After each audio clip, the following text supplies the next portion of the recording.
Honestly operation Safed सागर देखने के बाद मेरे माइंड में एक ही थॉट था, यार हमें कारगिल वॉर का एक साइड तो पता ही नहीं है। And the biggest reason I like this series कि ये सिर्फ वॉर की स्टोरी नहीं बताती, ये आपको वॉर के पीछे की कॉम्प्लेक्सिटी समझाती है। बेसिकली स्टोरी कारगिल वॉर के अराउंड है। 1999 में जब इंडिया और पाकिस्तान के बीच पीस टॉक का फेज चल रहा था, उसी टाइम पाकिस्तानी फोर्सेस ने सीक्रेटली एलओसी क्रॉस करके कारगिल की स्ट्रैटेजिकली इंपॉर्टेंट हाइट्स ऑक्यूपाई कर ली थी। और ये कोई नॉर्मल लोकेशन नहीं थी, ये फिक्स 15,000 to 18,000 फीट तक की एल्टीट्यूड पर थी। अब इमेजिन करो इंडियन सोल्जर्स को नीचे से इतने स्टीप माउंटेन्स क्लाइंब करके एनिमी पोजीशन को रिकैप्चर करना है, जबकि एनिमी ऑलरेडी ऊपर बैठा है, उसके पास हाइट का एडवांटेज है और वो नीचे से आने वाले सोल्जर्स को इजीली टारगेट कर सकता है। So technically, India was fighting a war where the enemy had the geographical advantage। और यहीं से सीरीज का वो पार्ट स्टार्ट होता है जो मुझे जेन्युइनली फैसिनेटिंग लगा, इंडियन एयरफोर्स का रोल। ऑपरेशन सफ़ेद सागर के थ्रू आईएएफ को इन एनिमी पोजीशन को एयर स्ट्राइक से टारगेट करना था, बट प्रॉब्लम ये थी कि इतनी हाई एल्टीट्यूड पर नॉर्मल एयर ऑपरेशन भी सिंपल नहीं थे। पाकिस्तानी फोर्सेस ने भी प्रिपरेशन कर रखी थी, उनके पास स्टिंगर मिसाइल जैसे सरफेस टू एयर वेपन्स थे।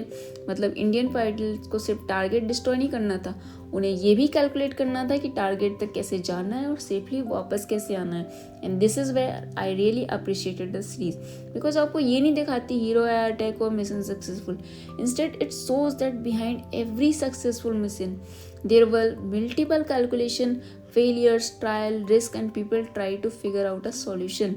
and मुझे पर्सनली ये अप्रोच बहुत ज़्यादा रियल लगी, बिकॉज वॉर में ब्रेवरी तो ऑब्वियसली इंपॉर्टेंट है, but bravery alone doesn't win a war. You need strategy, you need intelligence, you need technology, you need coordination and sometimes you need someone to take a decision knowing that अगर ये decision गलत हुआ तो शायद वो खुद वापस ना आए। और अजय आहूजा की स्टोरी इसी रियलिटी को और ज़्यादा हार्ड हिटिंग बना देती है। एक पायलट अपने फेलो पायलट को लोकेट करने के लिए जाता है, knowing how dangerous the situation already is. And उसके बाद जो होता है वो सिर्फ एक वॉर इंसिडेंट नहीं लगता है, it makes you think about the human cost of every decision taken during a war.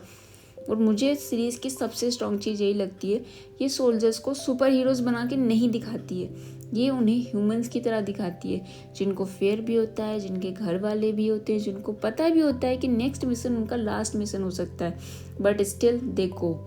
And may be इसीलिए मुझे ये सीरीज़ इतनी इम्पैक्टफुल लगी, बिकॉज हम कारगिल वॉर का रिजल्ट तो जानते हैं, इंडिया वोन, बट हम ये रियली थिंक कर पाते हैं कि उस इंडिया वोन के पीछे एक्चुअली क्या हुआ था, कितनी प्लानिंग थी, कितने रिस्क थे, कितने सोल्जर्स ने अपनी लाइफ सेक्रीफाइस की और कितने डिसीजन ऐसे लिए जिनके बारे में उस वक्त आम पब्लिक को शायद पता भी नहीं था।